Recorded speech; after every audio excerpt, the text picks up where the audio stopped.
I'm Yvonne Hamoud, registered social worker and owner of New Moon Counseling. But out of the office, I'm a mom, wife, daughter, sister, and friend. Join me each week as I sit with a special guest to discuss everyday things that impact our mental health. We'll be chatting about everything from mental health and relationships to media and current events, as well as personal experiences and reflections, all in the hopes of normalizing our humanness and helping you see that you're not alone. This is Outside the Therapy Room. Hi, everyone. Welcome back to Outside the Therapy Room. We are here with Ashley. Hello. Hello. How's it going? It's going. Yes. We're like at the end of February. I can't wait. Spring is like around the corner and I'm just waiting for nicer weather. Yes, I think multiple times in the last month, at least one of my children has cried actual tears because the snow is still outside. Yeah, me too. I don't blame them. I know. Even today, my son's like, I can't wait to open up my curtains on March 20th and see no snow. I'm like, wait a second. Let's have realistic expectations here. There might still be snow, but let's hope for nicer weather. Let's hope for less snow. Yes. Yeah. Oh boy. Well, we are here as a part 2 to our conversation on infidelity. For our listeners, if you are tuning into this episode for the first time, we do have a part 1 a couple episodes back where we talk a little bit about why people cheat. And so as you listen to this episode, we're just going to kind of like remind you to take care of yourself. This can be a difficult topic if you've experienced it yourself or if somebody close to you has. So just listen with care. But before we get started into this part 2, I wanted to just kind of recap a little bit about our part 1. And so what do you remember from our part 1 that maybe is important to highlight as we get into part 2? I think that this is trauma, right? Like we have to really take this. Well, it can be trauma. I'm not going to say it is trauma for everyone because that's a very like blanket statement. But I will say that we have to handle this topic with care and we have to be mindful. And if you are someone that has gone through this, it can bring up your own healing journey too. Mm-hmm. But I really think some key points from our last podcast were kind of rooted in defining infidelity as unique to the couple themselves and the individuals themselves, right? Like Yes. you don't get to tell anyone else's relationship that they had an affair and no one gets to say that about yours. So getting very clear, even upon entering a relationship, what infidelity looks like to you, what are your non-negotiables, how to navigate when there is kind of this gray area instead of things being very clear, and how to course correct if that happens too. Yeah, we talked a lot about relationship boundaries. What are those boundaries? What is the definition of cheating for one partner versus another? So definitely important to kind of differentiate that and have those conversations in your relationship. So our last episode did kind of focus in on why does infidelity happen? How can it happen?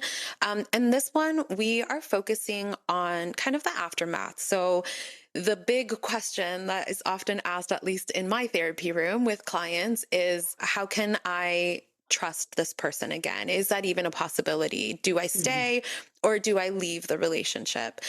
So that is going to be our focus. Yes. And that's a huge, the decision, the fork in the road, I think is probably the biggest. Yeah. Yeah. I mean, there's so many different voices around you. So many people in your support system might prefer, one option over the other and be encouraging that. It can make things really confusing. Yes. Okay. So as we kind of move into this, people often expect kind of clarity after the truth comes out. And so the person discloses the infidelity, it comes out. Sometimes we have, like our emotional impact from that, but then sometimes we're like, okay, now I have clarity. Or I think we talked about this in the last podcast, which is like, I had a feeling, or, it's kind of all kind of coming out now. You have the truth there. But what typically happens emotionally for a person who is the one that was unfaithful and the partner right after an infidelity is discovered? From the experiences that I've heard through clients, the analogy of like the ground just disappearing beneath you is Mhm. probably that initial shock feeling. Yeah. Maybe this feeling of like immediate immediately being disoriented, or nothing really feels real. There's a sense of, is this my reality? Your Hmm. brain is definitely trying to reconcile if the person in front of you is the person that you thought you knew, Yeah. especially with the new information. So you're kind of stuck in this loop of replaying everything about your life. You're searching for things, clues, behaviors, scenarios that maybe you think that you've missed. Hmm. But again, it's not an overreach to say that it can be traumatic for people, because your nervous system does go into overdrive and you're experiencing grief, really. Yeah. Hmm. Immediately, you would definitely be going through elements of grief, but also long term, in no particular order, the initial shock is the denial piece. Like, is this real? Um, is there a misunderstanding? Did I get it wrong? Then you might feel anger, the rage, the waves of rage that hit you. Your partner might be on the receiving end of that rage, or it might be the person that they had the affair with, for sure. Bargaining would be another piece to it, kind of like, um what could I do differently? Can I change who I am? Is this, would you just love me more? Especially if we're thinking about the person leaving, or the divorce happening, or maybe the affair being found out, and then the person having the affair wanting to use that as an exit strategy. So then it's kind of like that bargaining piece of, what can I do to make this better? How can I, contort myself, manipulate my values to love Hmm. you, or to get Hmm. you to love me more?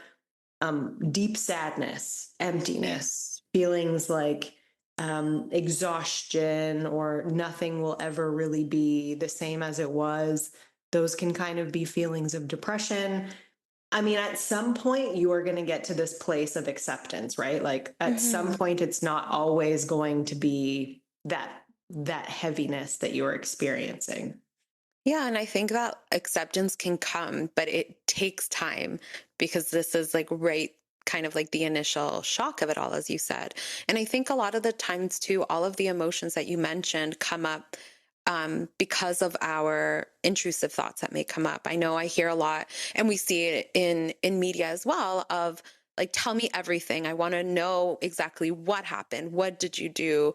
Did you have sex? Were you guys just kissing? Where were you? Who initiated? And you're asking all of these questions because you're trying to kind of gain clarity of it.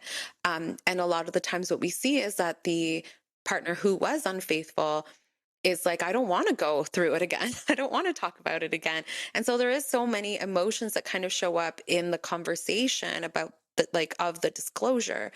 And then also, one emotion to kind of add to the ones that you mentioned is maybe a sense of guilt. If there's children involved, if there's closeness within the family, if there is like a strong friend group around them, there can be a sense of guilt from maybe both partners around like, okay, how now I have to make a decision that is going to impact all of these people, my children, the relationship that we have with certain people in our family, how my family sees me, and how they see my partner. And there can be some guilt for those relationships maybe now kind of crumbling a little bit because of this.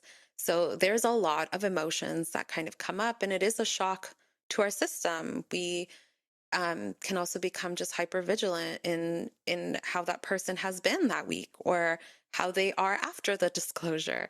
There's a lot of things that kind of show up. What are some common mistakes that you see couples make in the early aftermath?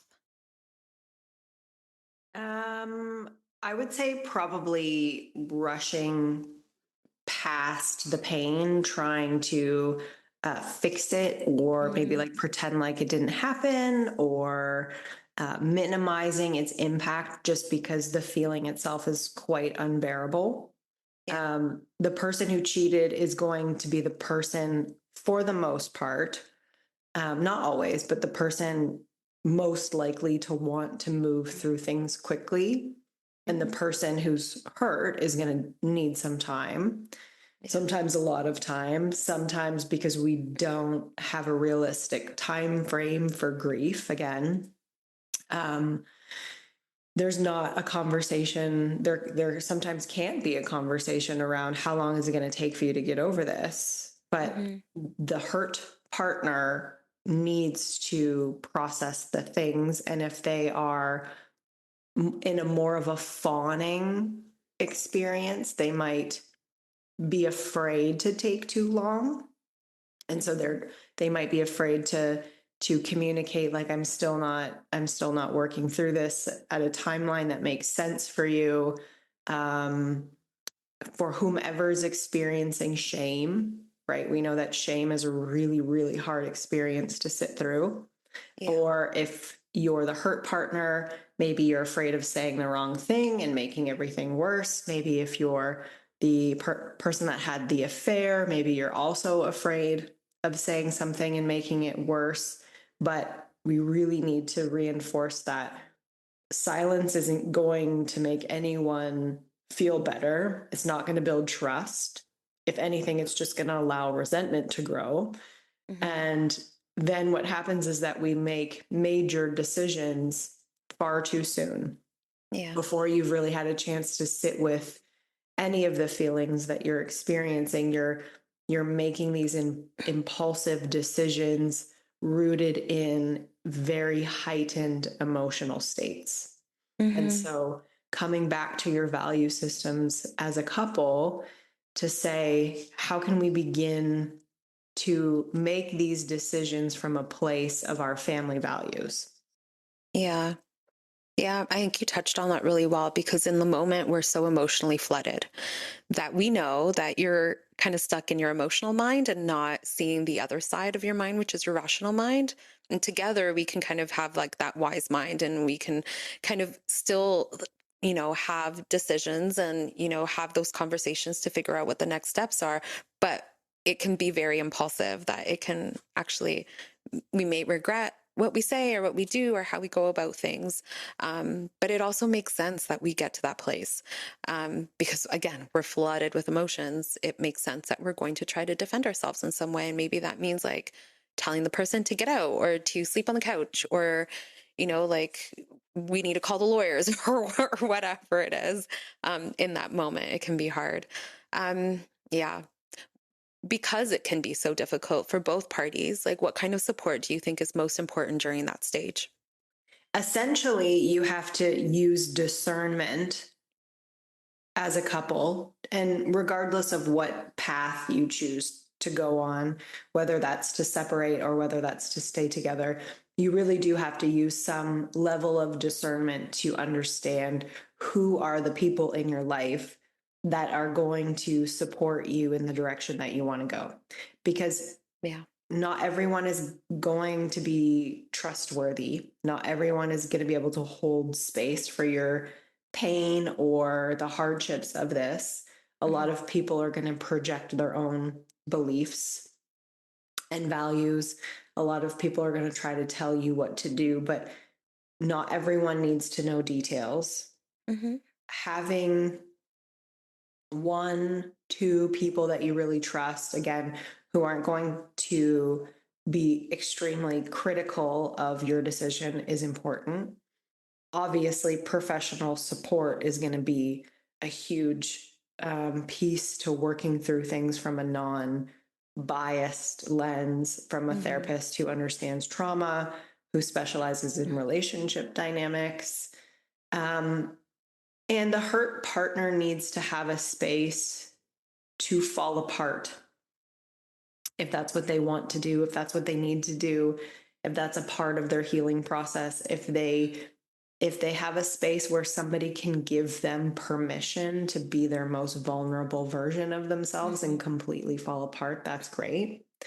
And maybe the hurt person, the person who cheated, needs to witness the permission of the hurt partner falling apart and needs to sit with that guilt a little bit. Like we are really, again, talking as a society so much about avoiding the hard emotions and the hard feelings, but to sit in the natural consequences to your actions and feel the guilt and witness your partner in their full emotional experience is so powerful. And sometimes that can really only happen in the context of professional support.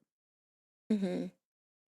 Yeah, I think it's important that you touched on boundaries around friend groups and who you share what and in how much detail. Because you're so right. It can be really difficult if you start sharing with somebody and then their opinion kind of overfloods what you're wanting or even your thought process.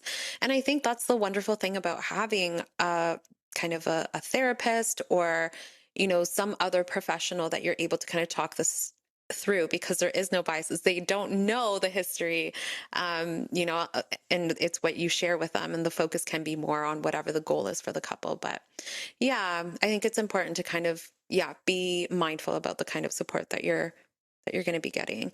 Um, okay, moving on to this portion now, which is the can trust be built again? This is a question that I hear all the time. It's, well, can I ever trust them again? Or I'm never going to be able to trust them. I'm always going to be second guessing. I'm always going to want to be checking their phone. I'm always going to be doing this. I'm never going to kind of have that level of trust that I used to. And so, do you believe that trust can be rebuilt and what needs to be present for healing to be possible? Trust is a I remember my one of my supervisors in one of my first social work jobs. She said to me, "What's the first thing that you do when your house is on fire?"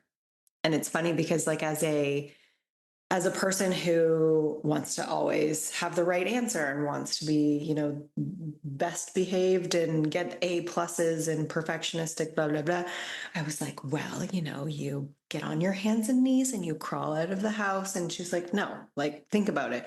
What's the first thing you do if you see your house is on fire? You call 911. Oh, yes. Well, yes, you call 911. Okay. Why do you call 911? You call 911 because you know that they're going to send the fire department. How do you know if they're going to send the fire? How do you know the fire department's going to come? Well, you just trust that they do their job. How do you trust that? Well, after decades and decades, patterns of consistent, reliable behavior, you know that you can depend and trust on the fire department coming. Okay, that makes sense. So, this idea is trust is built on a pattern of predictable, reliable behavior. So, can you build trust? Of course, you can. Both of you have to be willing to participate. What needs to be present for the healing to be possible is that both people have to want to heal. Mhm. And I mean, it sounds very obvious that if you want the relationship to grow from this point, both people have to want it. But it's not always the case. Yeah. In theory, yes, they want it, but they don't always want to do the work associated with it. And the Mhm. person who is cheated has to be willing to sit in the mess that has been created, do their best not to defend, do their best not to criticize or minimize or turn it around on the other person. And the hurt partner has to at least have a sliver of willingness to try, Mhm. even if they're not 100% sure what that's going to look like or how long they can try or what the circumstances need to be. They have to just have an ounce, a sliver, a something of willing to try. And there also has to be honesty. Mhm. And I think that Yeah. honesty doesn't have to be brutal and it doesn't have to be cruel, but there needs to be transparency and there needs to be patience because healing is not going to happen on this perfect timeline. Yeah. I think the biggest thing there is both people need to be active participants in like improving the relationship and getting back to that level of trust. Yeah.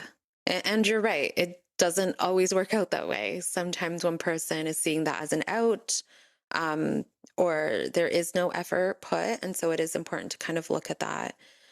What does real accountability look like from the partner who cheated? You did say honesty and like gentle honesty is still honesty, but what does that accountability actually look like from your perspective?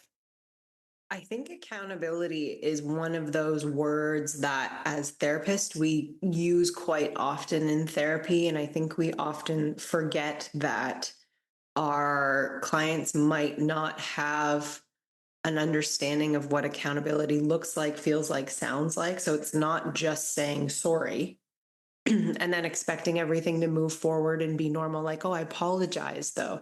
How many times do I have to apologize? Like, Yeah. apologizing in and of itself is not accountability. Accountability might look like answering hard questions over and over and over, even when it's exhausting, even when it's making you feel uncomfortable. It's not getting defensive when your partner is still expressing anger or hurt weeks or months after the event has taken place. It's Hmm. also being transparent and not doing these trickle truth things where you Hmm. offer a little bit of truth and then time goes by and you offer a little bit of more truth. No, it's being transparent about what happened without again giving traumatic details, but also being transparent about what you want from the Hmm. relationship and where you're at. If you're feeling guilt for the affair and you're staying in the relationship and your heart isn't in it, you need to be transparent. You need to be accountable for how you're showing up. If you're alluding to the idea that maybe there's this beautiful repair on the other side, but your heart is actually being pulled in another direction, you have to be accountable for how you're showing up in the relationship now and previously. Hmm. You broke something. You broke somebody's heart. You broke trust. You broke betrayal. And again, this is not an attempt to guilt or shame the person who had the affair, but it is the accountability. We tell our kids all the time, if you break something, you need to come forward and say, I broke this. It's going to suck if you get in trouble. It's going to suck if it's something that you were told that you shouldn't play with. That's not a toy and you did and you broke it, but you came forward and you said, I know this shouldn't have happened and I did Hmm. it. And now I want to know how I can participate in making it right.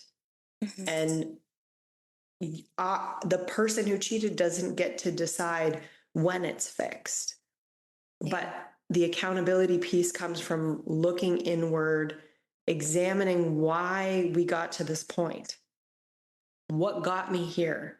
Why did I feel like this was the option out of all of the options? I can't just focus on the fact that it happened, it's over, get over it. I apologized. I have to be willing to sit in the mud with the person that's hurt. Hmm. Yeah, and it's the consistency of it, right? Like if like that behavior, if you're consistent with that behavior of taking accountability, that's going to naturally rebuild trust. And something that we talked about in part one was what what is the betrayal? Is it the act of the in on infidelity, or is it the secret keeping? And that's exactly what you mentioned, kind of with the little spurts of truth. Like it sucks, but let's have it in one moment instead of l- sharing a little bit of the truth and lying about the other stuff. And then, a few weeks or months go by, and then you tell the truth, but that person had already believed you the first time. So it's like another betrayal that is happening. And then that can be even more damaging to the relationship, because then when a little bit of trust is starting to rebuild, then it's kind of getting broken again, like you said. Yeah, it can be, yeah. The transparency and consistency piece is also really important in this. You touched on something for the person that is unfaithful, to kind of not be the one that gets to decide when things are fixed or when things are better, or the couple's kind of moving on from it. And I think that that's an interesting kind of view to take, because if we look at couples and individual therapy, there are two separate goals in couples therapy and in individual therapy. And so what role does couple therapy play versus individual therapy? This is when I read that this was one of the questions, I was like, oh, this is going to be an interesting answer. Mm-hmm. Because as someone who works with individuals and as someone that works with couples, I'm experiencing in my professional role different dynamics, right? It's not like I only ever work with couples, I work with individuals too. Yeah. It becomes very convoluted when you have his individual therapist, let's say partner A's individual therapist, partner B's individual therapist, and then the couple's Mm-hmm. therapist. Yeah. So now we have three different professional lenses attempting to guide the couple through a very emotional experience. And as much as we would like to say that, therapists are meant to be unbiased and neutral, we have biases. Of course we do. We're human. We Mm-hmm. can't and some people seek their therapists out for some of their um particular views on things, right? Mm-hmm. So it becomes very dynamic when there's essentially three therapists in the mix. Ideally, all three therapists would be able to communicate on this particular issue. That's not, that's in a perfect world, really. I do Yes, think everyone's on the that, same page. yeah, it would be Yeah. lovely if that was the Mm-hmm. case. That rarely happens in the therapeutic world, to be quite honest. Yeah. But couples therapy is where you can learn to communicate with each other again. So in your individual therapy, you're going to be processing emotions and ideas. Again, you can do this in couples therapy. Mm-hmm. And I find it quite valuable when your partner can witness your processing with the expectation that they are just remaining as witness as you work through some of the concepts that might look more like individual therapy. Mm-hmm. But in couples therapy, you get to practice enacting conversations. You get to practice role play. You get to ask deeper questions. You have that buffer of another person to be able to say, did you actually understand what was said right there? You look a little Mm-hmm. confused. Can you maybe, is there a question that you would like to ask? Mm-hmm. Um, so you get to understand each other's pain and rebuild together. It's not always sunshine and rainbows, obviously. There's Yeah. still a lot of hurt that you have to wade through. But it's essentially the space where a therapist can see conversational patterns, relational patterns, and you can relate in a way where you can practice. In individual therapy, you're doing your own work. Um, this is where, if you're the partner who's had the affair, you can really dive deeper into details without Mm-hmm. worrying about hurting your partner. The person who was cheated on, the hurt partner, can understand their own vulnerabilities, their own triggers. Um, but essentially, it's really important. And I'm not here to say that therapy is the end all be all. The opposite really is that if you are someone who says, I want to work through this, I want to heal this, but I don't want talk therapy, I don't want therapy in general. Maybe you have somebody in the spiritual realm that makes sense for you. Maybe you have a coach. Maybe you have other ways that healing can take place, and that's fine. You just have to be willing to have a conversation if you're hitting blockages around how far that healing is willing to take you. Hmm. Yeah, one of the things, like with individual and couples, as you pointed out, is that it does kind of give you the time on your own to process and be curious about your actions, your behaviors, your thoughts, like all of those things, and can sometimes give you more of an idea of what you want, how you're feeling. So in couple sessions, you have that kind of already opened for you, and you can maybe share a little bit more with your partner there. But I do also always say that everybody has their own narrative. And so one party has their narrative and the other party has their own narrative, and they doesn't always kind of connect or make sense in the middle. And in couples therapy, like me and some of my fellow couples therapists are always like, the truth is somewhere in the middle, because everyone's coming in with their own story, their own perception, their own feelings, their own histories, all of these things. And so we need to kind of trust what the clients are bringing forward in couples therapy. um, and I don't know about you, but in some of my couple work, I use Gottman therapy. And so that means that I see the couple together for the first session, and then I have a session individually with them, which can be very informational. And then I see them as a couple again. But I always say to my couples, like the relationship is my client. I'm whatever that outcome is. If the relationship is, we want to work through this infidelity, we want to rebuild trust, and we want to continue with our relationship together. Or if it's, we have children, we don't want to be married anymore, this infidelity crossed a line we can't heal from, but we want to do so in a respectful manner because we have children and we need to co-parent. If that's the relationship, cool, that's my client. And so it isn't about taking sides, which can often happen in people can feel like that happens in couples therapy, when it's not necessarily the case. But now we're going on a whole spiel about couples therapy, but it can be very beneficial to have both. And at times, I 100% agree with you. It would be so wonderful in a perfect world for all therapists to kind of get together and be like, okay, let's all be on the same page to support the relationship that they're wanting. But it doesn't always work that way. But yeah, both things can be really helpful in their own way for the couple. So now like the decision comes to like, do I stay or do I go? And I think this decision isn't always as clear cut as maybe people want it to be. Many people are going to feel judged regardless of what they choose. If they choose to stay, there's going to be judgment on that. Again, we see that in media as well, of people kind of surrounding that person, be like, oh my gosh, I can't believe you stayed with him. Like that would be like a big no-no for me. And there's also judgment that can often happen if that person decides to leave the relationship, of again opinions of other people, kind of like guilt tripping that can sometimes happen, like family members being like, oh really, but like you couldn't look past that, he was so great, he's such a great parent, he's such a great whatever, or she was such a great whatever. And so it's not clear cut, that decision, do I stay or do I go? So what are questions that maybe someone should ask themselves when deciding whether to stay in a relationship?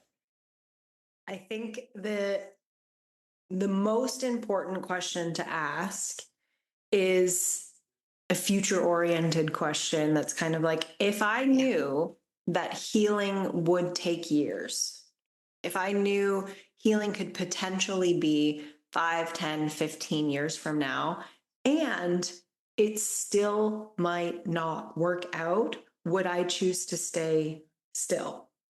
Mm, So there's no guarantee anything is going to ever work out with anything because we can't predict the future. There's no guarantee even that the person who cheated won't cheat again.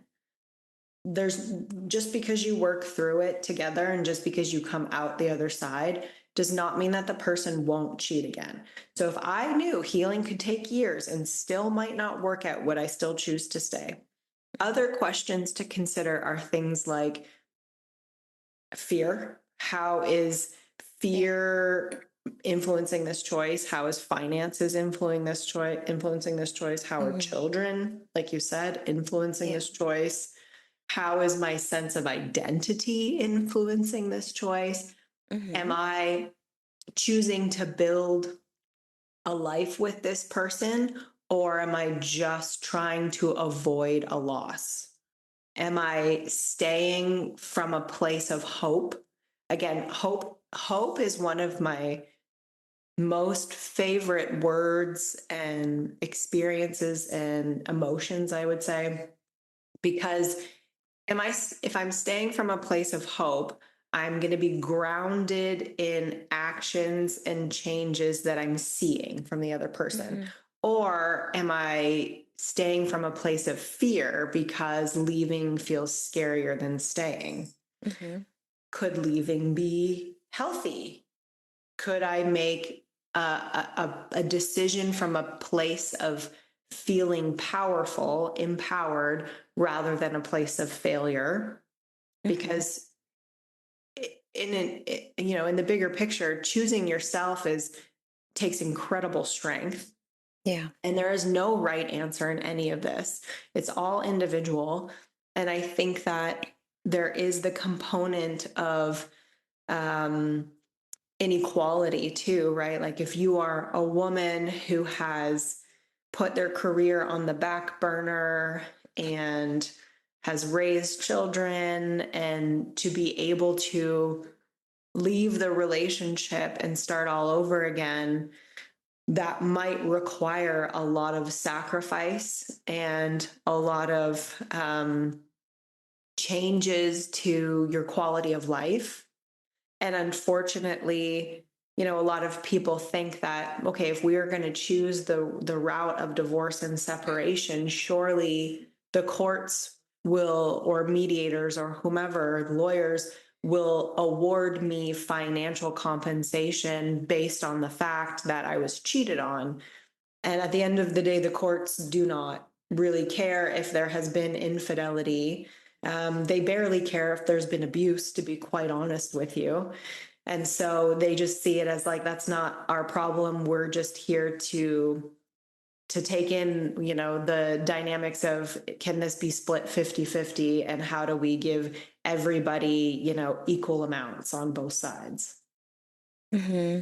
Yeah, you touched on a couple things there, which is like influences around you, right? The finances, children, family, religion, like, all of these things. And I do think fear plays a big role because, as you pointed out, for women, if there is, maybe more of a financial dependency on the partner who cheated, then it is going to be more fear-based. What is my life going to look like if I leave this relationship? What's going to happen?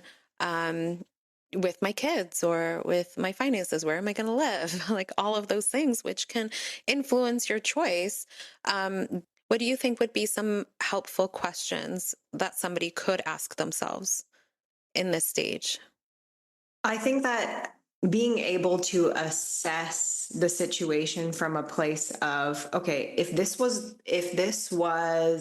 I wasn't dependent on this other person at all, if they're assessing this situation from the place of, I have all the money I need, I have all of the people that I love and that support me, I can still go to my church without judgment, what decision would I make?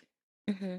I mean, again, it's not perfect, and we have to account for these external factors having a huge influence on things. But if I had a house, if my kids were safe, if there was no religious component, no exiling from churches, no having to relocate, places of worship, anything like that.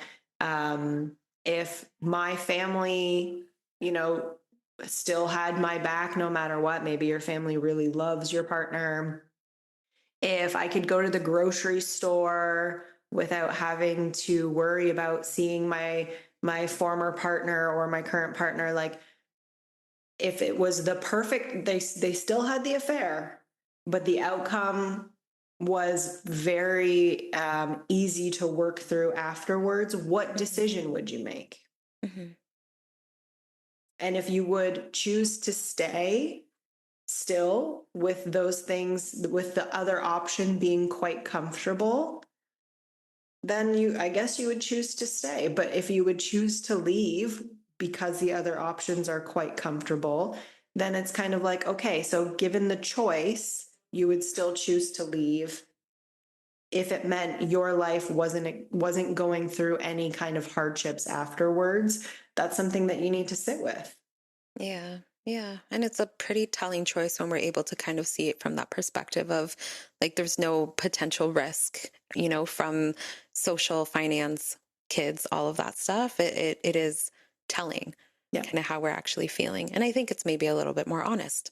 We're not looking at all of these influences for what our decision could be. Mhm. You talked about hope versus fear. How can someone Mhm. tell if they're staying from hope versus fear? So, yes, hope, again, like hope is one of the words that I really love the word hope.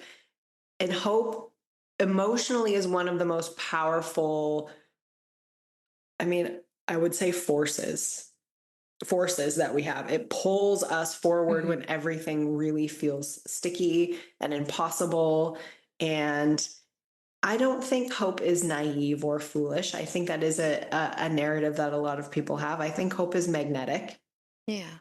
Hope makes you believe that even in the worst scenario, even in the wreckage, there is something worth building, something worth fighting for, something worth staying for.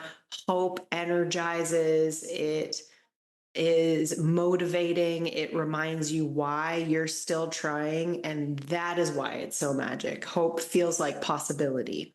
Hmm. Um, but again, the hope is grounded in seeing action, seeing change. Um, Hope is in the moments of connection that where you're reminded like why you fell in love with this person, why you love this person, why you would consider staying. But um, fear feels a little bit more like an avoidance piece. Hmm. Uh, it, Fear could be that you're staying because you can't picture an alternative, because you're, again, worried about those outside influences. You're worried about what people will think. You worry about not having the same type of lifestyle. But hope, again, energizes you. Fear paralyzes you. And sometimes it's both at once. Like Yeah. it's not always going to be one or the other. You can feel both simultaneously. Hmm. And those are the moments where you have to get really honest with yourself. These are moments that you can work through in individual therapy where you can say, 50% of the time I feel hope and 50% of the time I feel fear. And that's the human experience.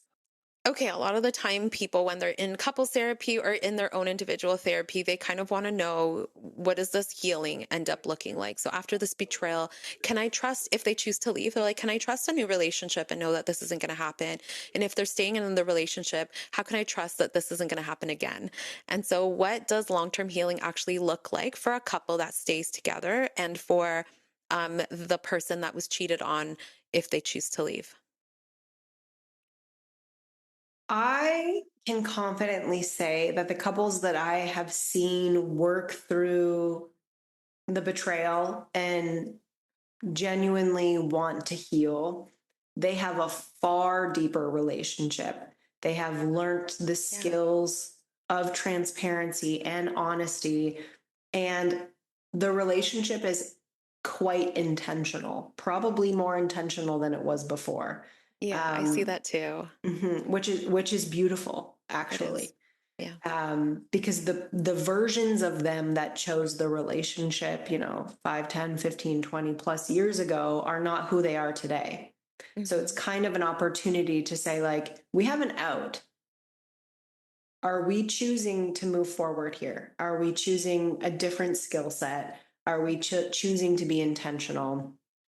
Um, and I think with a lot of hardships in life, coming out when you have the proper support, when you have the proper healing, quote unquote proper, when you're facing the hardship and the emotion head on, you can come out more resilient.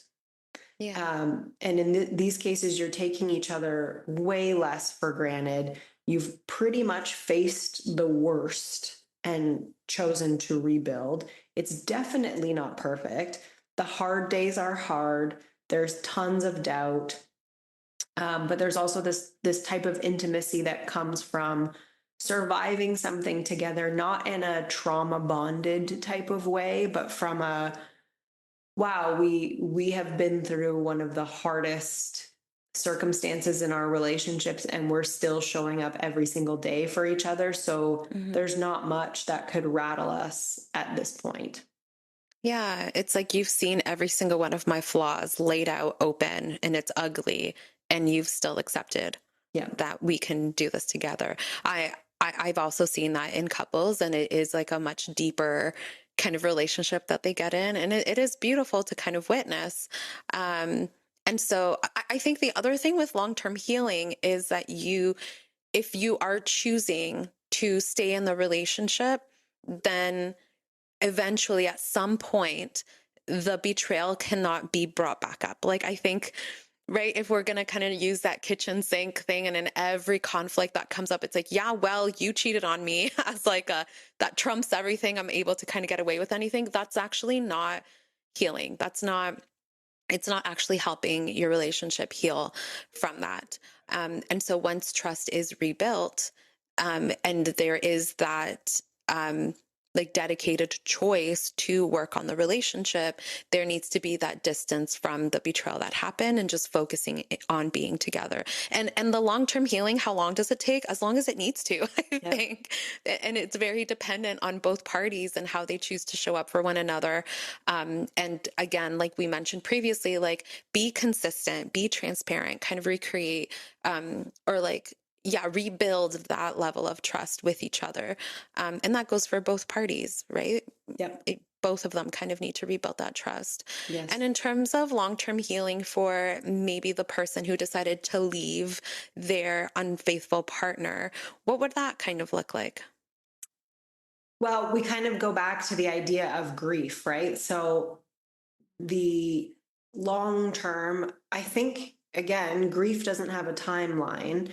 So you're going to start with grief and you might still mourn the relationship, years past, but you're really thinking about grieving the relationship that the future you thought you might have, Hmm. and maybe even that future partner that you were in the relationship. But over time, healing is going to look like rediscovery because you're not the same person as you Yeah. were before finding out about the affair. So you have to figure out who you are outside of the relationship dynamic. You have to Hmm.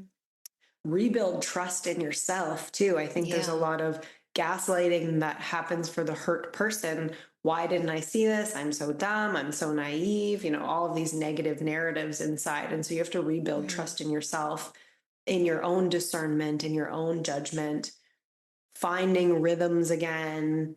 Hmm. And from what I've seen, eventually, and it's so hard to sit with people who are in the thick of the leaving stage, but eventually there's a freedom that comes. Yeah. Not a freedom that's like, haha, I'm free from you in this like bitter, vindictive way, but a freedom that where the weight is lifted and you realize that you're okay. Maybe you're even more than okay, and that you are a whole person. Hmm. Yeah, and I think, like you said, I think in part one, like trust, when it's broken, it's like a wound that's open. And so there has been that betrayal that happened. So you're kind of walking around with this wound and you're processing that, through grief, through the emotions, through rebuilding trust with ourselves, and we can slowly start healing that wound. But I think it can sometimes like give us pain, or it can bother us when we start, maybe there's a new relationship that kind of comes along. And so now that wound is like really pulsing and being like, ouch, like be careful here. And I think that that part, like it does come with our, like your own growth, your own kind of, like learning to rebuild trust within yourself, but also to trust others as well. But it is like, be compassionate and be gentle and be patient with yourself, because that was a wound that still needs time to kind of heal on its own.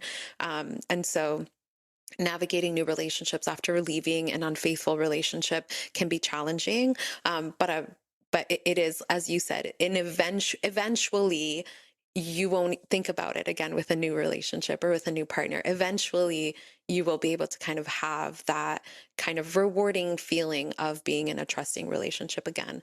Yeah. Um, yeah. So just like the hope that it will eventually come and happen. Yeah. Hope. Yes. Yeah. What would you say to someone who feels maybe broken or stuck right now, who maybe are in kind of this betrayal right now? Well, you're not broken. Hmm. What is happening is that you are in the middle of something that is really hard. And Yeah. however you feel right now makes complete sense. Yeah. And like I've already said, it is not going to feel like this forever.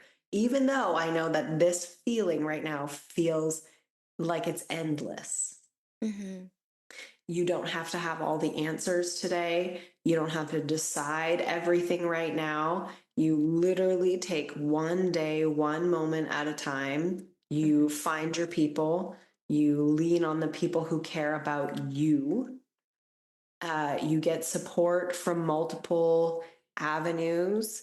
I think that um, if you know yourself and you're someone who can physically isolate and stay stuck, maybe noticing that about yourself right away. Okay, this is something that I tend to do. So I need to put some things in action to mobilize myself, not push myself to the point of exhaustion and burnout, but maybe I need to hold myself accountable to maintain certain routines and rhythms in my day, Hmm. but also be gentle. If you're someone that goes to the gym and strength trains 5, 6, 7 days a week and you're intense and there's these you know, high intensity workouts that you're doing, you can still show up at the gym. You can still show up every day if that's what makes sense for you. Hmm. But if you walk on the treadmill or if you sit on the recumbent bike for a day and that's all you get done, amazing. At least there was mobilization. At least you're still Hmm. moving through the activities of your day to day, but be gentle with yourself and really truly trust that you have more strength than you realize. You will get through this. We can't guarantee what's on the other end. Whatever it ends up looking like, it's what it ends up looking like. You don't have control over the other person. You Hmm. have your own experiences, your own feelings, your own ability to be honest and as vulnerable as possible and transparent in what it is that you want out of this. And you will get through this. Hmm. Yeah. And I think too, when we're talking about like just self-trust, building support from other people around you, I think part of that means stepping out of our shame, because there can be a lot of shame to share something as vulnerable as, either like I was unfaithful or I got cheated on. Like both of those conversations are met, they can be, we can feel a lot of shame from them. And so as you said, Ashley, like make sure that you're kind of having people that you trust with that information and that vulnerability, and that are going to have your back, not necessarily tell you what to do, but are going to have your back based on the decision that you want for yourself. But yeah, you're not broken. It's going to take its time, but I really like kind of like how you described hope, because I do think it helps us kind of keep moving, knowing that something is either going to kind of neutralize or feel a little bit better down the road. And so, yeah. Okay, so if there's one thing that listeners maybe take away, it's that there's no single path that you need to take on infidelity. Just prioritizing your own healing, your own values, kind of the people that you surround yourself with, and patience and hope Hope. that you will kind of get through that. Yeah. All right. Well, we may have a part 3 in the near future, talking about how infidelity can impact other people in the family. So, Yeah. children, adult children, and what that can look like. So, stay tuned for Ashley coming back for part 3. But thank you so much for being here. I love having these chats with you. Thanks. Thanks for tolerating my new location. No worries. Um, we will have all of Ashley's information in our show notes as usual. And make sure to follow us on Outside the Therapy Room Pod. And we will see you next time. Bye. Thank you for listening to Outside the Therapy Room. This podcast is intended for educational and entertainment purposes only. If you reside in Ontario and are interested in working with one of our therapists, please visit our website in the show notes. If you reside outside of Ontario, a quick Google search or search through Psychology Today will help you find a therapist near you.